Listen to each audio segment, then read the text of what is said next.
right in between Belgrade and Budapest to the border of the countries.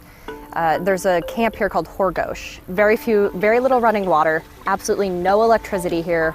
There are lights, solar lights. They charge throughout the day and then they can keep some light at night, but they don't work very well. They can also charge phones, but they can only get like 10% and that's useless. And there's no Wi-Fi here. There's connectivity. If you can buy a SIM card, then you can connect and you can talk to people. But other than that, there's no Wi-Fi here. You have to walk about an hour to get someplace where there's Wi-Fi. You know, it was really an interesting contrast for me, kind of realizing you know, how essential these devices are and also how worthless they can be at the same time, depending on what you're able to do with it. The people that are migrating now, not exclusively, but tend to be poorer. They're less educated and they have had less access to technology. There was essentially no tech in this camp.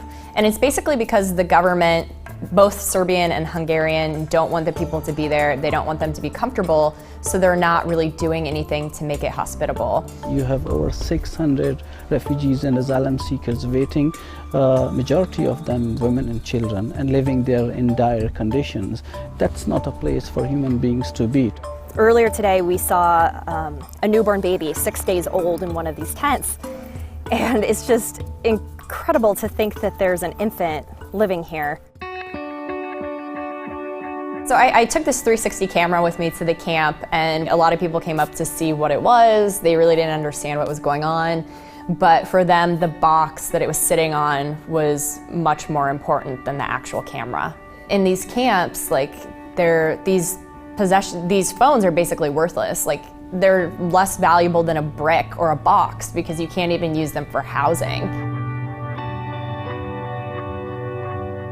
When refugees get to Serbia, they find that the border's closed and they really have run out of options. They don't have anywhere else to move forward to. So they come here, they come to a center called Info Park, and technology has seemed to be as much a curse as a blessing to these people. It's a way for rumors to spread. Someone started a rumor that it would be open for 3 days, and so a bunch of people went to the Hungarian border for that 3-day window when people would be allowed in, but that never existed.